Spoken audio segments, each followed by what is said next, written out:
क्या है पहचान कि कब कौन कहता है, क्यों लोग करे बदनाम? आत्मघात या आत्मसाधना क्या है ये? क्या कहते हैं ज्ञानीजन? और ग्रंथ करे क्या? और ग्रंथ बिना माइक के बोलो। और ग्रंथ करे क्या? करते हैं शुरुआत एक नुक्कड़ नाटक से, एक अम्मा के दृढ़ निश्चय से और उनके साहस से कि बोलो जय धर्म की जय।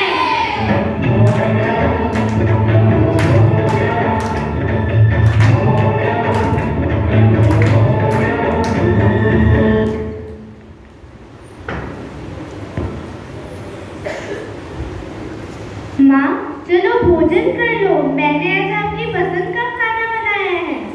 नहीं बेटा, अब और नहीं होता। जिंदगी बीत गई है भोजन करके, अब और नहीं होगा। माँ भोजन तो करना पड़ता है जिंदगी चलाने के लिए। अब इस शरीर में बचा ही क्या है भोजन करने को? तू बस जा, बेटे को बुला ला। अजी सुनते हो? हाँ माँ बोलिए, क्या काम है? आ बेटा, तू मुझे आचार्य श्री के पास ले चल। जाना क्यों है माँ? मुझे अचानक बहुत दर्द हो रहा है, बहुत देर हो चुकी है, मुझे आचार्य श्री के पास जाना है। ऐसा क्यों कह रही हो? मेरा अंत समय बहुत निकट लग रहा है। मुझे लगता है इसके पहले मेरे प्राण निकल जाए, मैं संलेखना ले लूं। परंतु माँ मैं तो भूखा रहना पड़ता है और मैं आपको भूखा मरते नहीं देख सकता। मरना तो सबको एक दिन है ही, आज मुझे कल तुम्हें, पर क्या तुम नहीं चाहोगे इसके पहले मेरे प्राण निकले, मैं अपना अगला भाव सुधार लूं? ठीक है माँ, आप जैसा कहते हो, मैं आपको अवश्य लेकर चलूंगा। जितना कठिन संलेखना लेना है उतना ही कठिन अपने किसी परिजन को संलेखना लेते हुए देखना है। ये दोनों निर्णय बहुत ही साहस भरे निर्णय हैं और ऐसे निर्णय सिर्फ जैन धर्म के ही बंधु ले सकते हैं। अम्मा जी ने देखा, जब खाने में असमर्थ, पीने में असमर्थ और जीने में भी असमर्थ। तो नेक काम किया, आचार्य श्री का ध्यान किया, निकल पड़ी संसारा को जब मौत सामने जान लिया, तो बोलो जैन धर्म की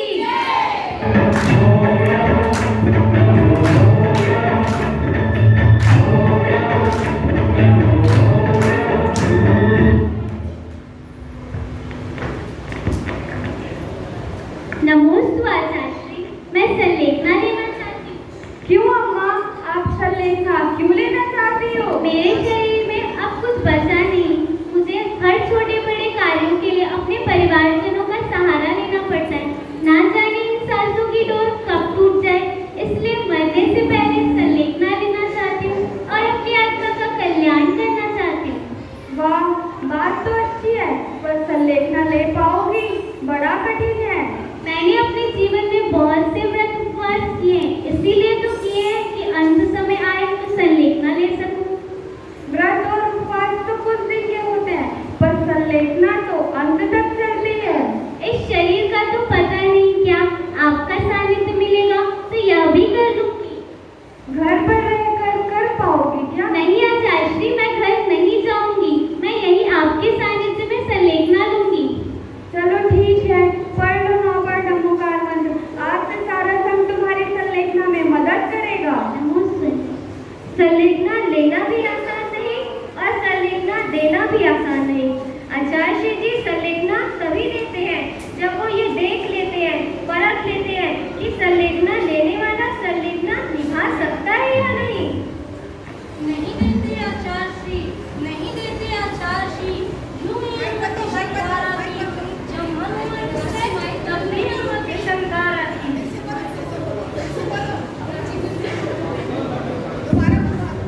नहीं देते आचार्य श्री, नहीं देते आचार्य श्री, यूं ही अनुमति शंकारा की, जब मन हुआ निश्चय तब भी अनुमति शंकारा की। तो बोलो जय जय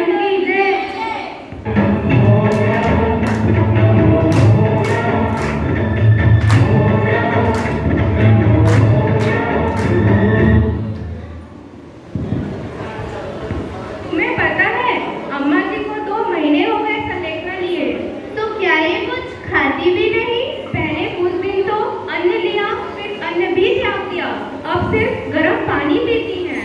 धन्य है अम्मा जी, इन्होंने तो अपना परलोक सच में सुधार लिया। अगर हो तो ऐसा।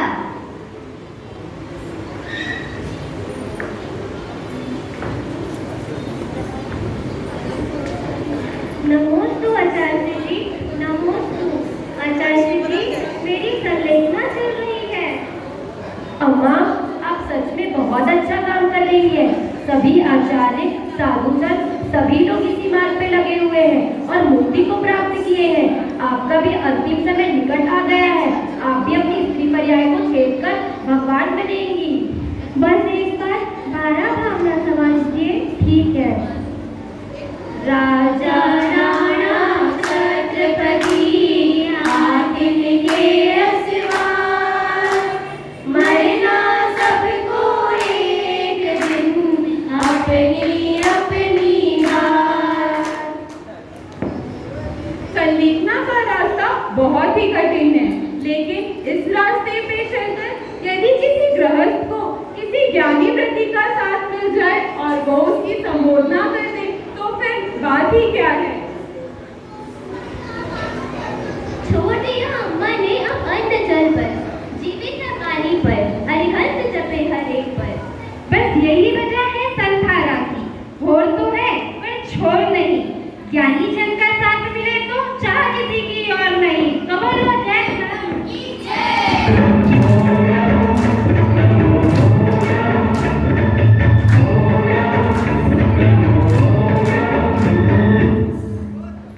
अरे अरे, ये तो आत्महत्या है। हाँ, ये आत्महत्या है। नहीं नहीं दोस्तों, ये आत्महत्या बिल्कुल नहीं है। इस तरीके से अन्न और फल छोड़ देना आत्महत्या नहीं तो और क्या है? अरे अरे, हम तो उपवास से भी छोड़ते हैं। मैं भी, आप भी, हम सब छोड़ते हैं। तो क्या उपवास अब मरने की इच्छा से करते हैं? मैं यही बताने की कोशिश तो कर रही। संलेखना कोई मरने की इच्छा से नहीं ली जाती। जब अंत समय आता है तो ले ली जाती है। संलेखना और आत्महत्या में अंतर ही क्या है? मैं बताता हूँ। जब कोई व्यक्ति आत्महत्या करता है तो उसे किसी न किसी बात का दर्द होता है, पीड़ा होती है, परेशानी होती है, क्रोध होता है।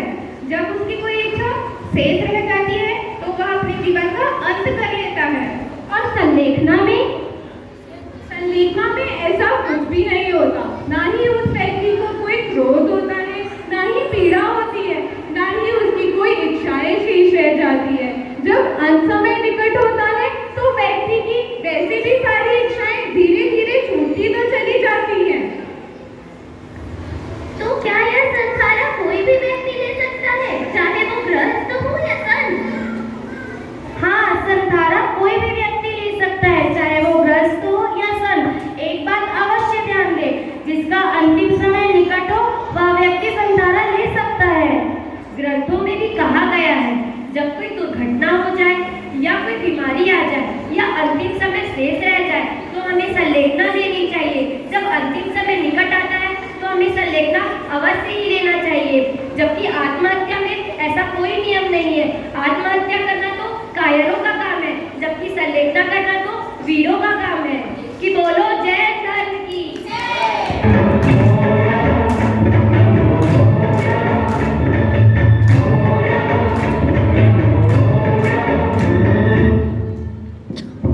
अरे ये क्या मुनीम जी, सब गड़बड़ कर दिया आपने तो। मैं बूढ़ा हो गया हूँ, मेरी आंखों से भी नहीं दिखता, दिमाग भी पहले जैसे नहीं काम करता। चलिए मैं आपको काम से निकालता हूँ, कल से काम पे मत आइएगा, मैं किसी और को रख लूँ। मेरे घर का काम कैसे चलेगा माने? ये मेरी परेशानी नहीं है, आपके कारण मैं अपना घर का पानी थोड़ी ना बंद कर दूंगा।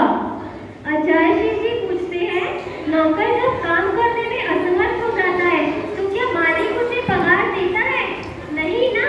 फिर जब हम अपने हाथ से खाने में असमर्थ हो जाते हैं, पीने में असमर्थ हो जाते हैं, अपना खाना पचा नहीं सकते तो जबरन का खाते क्यों हैं हम? मालिक पैसे नहीं देता, जब काम करने की हिम्मत ना हो तो फिर खाते क्यों हो जब पचाने की हिम्मत ना हो? असहाय क्यों रहते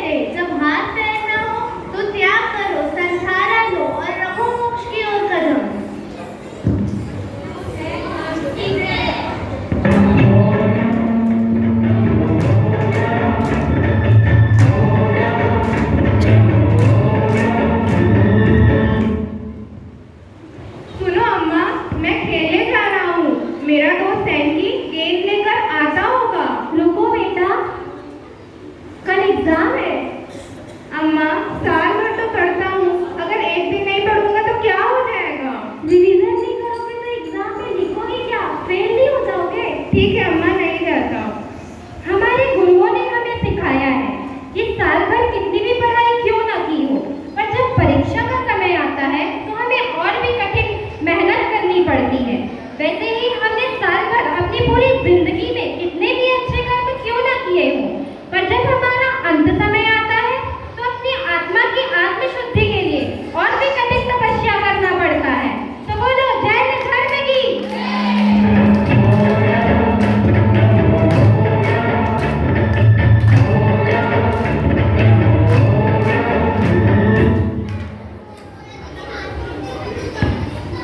अरे भाई, कोर्ट कहती है कानून में आस्था का कोई स्थान नहीं, इसीलिए संतारा को आत्महत्या कहा गया है। पहली बात, संलिग्न आत्महत्या नहीं। दूसरी बात, कौन कहता है कि कानून में आस्था की जगह नहीं? क्या पशुओं की हत्या नहीं होती? तो फिर क्यों आस्था के नाम पर पशुओं की बलियों को कानून में सही ठहराया गया है? क्या यह कानून का दोहरा चरित्र नहीं है कि एक ओर तो कभी ईद पर और दूसरी ओर दूसरे धर्मों के धार्मिक स्थानों की आस्था के नाम पर इसे जायज ठहरा दिया जाता है और हमारी संधारा जैसी पवित्र विधि को भी आत्महत्या घोषित कर दिया जाता है। जब वध होता है पशुओं का आस्था के नाम पर, तो क्यों सब कुछ सह लेते हो? आस्था के नाम पर संतारा आत्म साधना है, आत्मघात घोषित न करना, वरना लोग थू करेंगे। बोलो जैन धर्म की।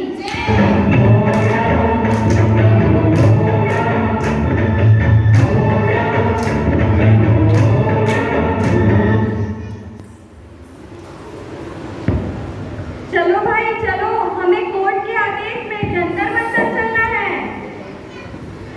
मुझे तो कॉलेज जाना है भाई। मेरे बच्चे तो स्कूल जाते हैं, मैं कैसे जाऊंगी? जब कोई नहीं जाएगा तो हम इसका विरोध कैसे करेंगे? जिसे संलेखना लेनी है वो जाए, हमें कौन सी संलेखना लेनी? बस यही कमी है हम में, बस यही कमी है हम में। हम धर्म करने में सबसे आगे, हम पढ़ने में भी सबसे आगे, हम व्यवसाय करने में भी सबसे आगे, पर स्वार्थ के नाम पर हम एक नहीं हो पाते, पर स्वार्थ के नाम पर हम कभी एक नहीं हो पाते। इसीलिए दूसरे लोग हमें दबाने की कोशिश करते हैं। और बात संलेखना की नहीं है, बात है हमारी पहचान की। आज उन्होंने संलेखना पे रोक लगाई है, कल वो हमारी जीवन शैली पर रोक लगाएंगे और परसों तो ना जाने किन किन चीजों पर रोक लगाएंगे। अगर हम सब एक ना हुए तो एक दिन ऐसा आएगा जिस दिन जैन धर्म का अस्तित्व ही समाप्त हो जाएगा। बात नहीं है संसारा की, बात नहीं है संसारा की, बात है आत्मसम्मान की। जिस जैन कुल में जन्म लिया, अपनी उस पहचान की। साथ खड़े हो जाओ और जमाने से कह दो, ना रोक सकोगे संसारा या बात अपमान की। तो बोलो जैन धर्म की।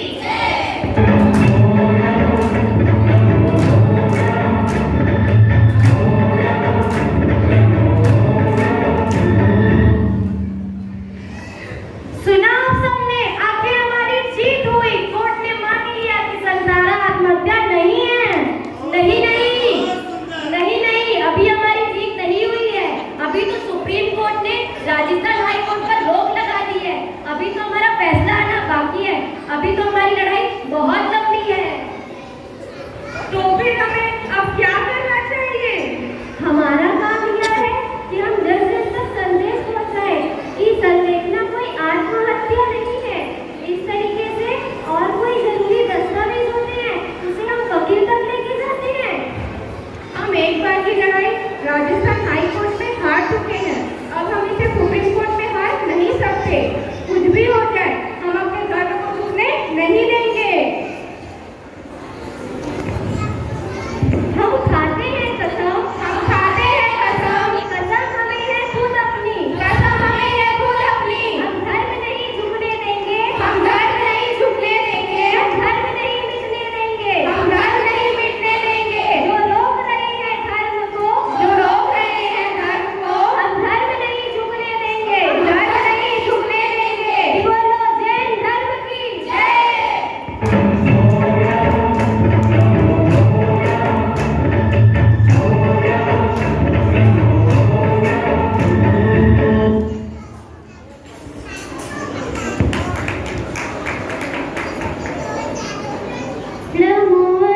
लोय सब सावणं नमो अरिहंतारं नमो सेधारं नमो अय्यारं नमो गजायारं नमो लोय सब सावणं नमो अरिहंतारं। माँ नहीं नहीं, मुझे उदास नहीं होना है, ना ही मुझे रोना है। मेरी माँ ने अपना देह ही तो त्यागा है, आत्मा की तो कभी मृत्यु ही नहीं होती। उन्होंने संलेखना लेकर अपनी आत्मा का कल्याण ही किया है। मेरी भी भगवान से यही प्रार्थना है कि जब मेरा अंत समय आए तो मैं भी समाधि मरण लूं। दिन रात मेरे स्वामी मैं भावनाएं गाऊं, देहांत के समय में तुमको न भूल जाऊं। शत्रु अगर कोई हो संतुष्ट उसको कर दूं, समता का भाव धर कर सबसे क्षमा कराऊं। त्याग हुआ हार पानी अवसर विचारे अवसर, टूटे नियम न कोई प्रणतार जन्म लाऊं।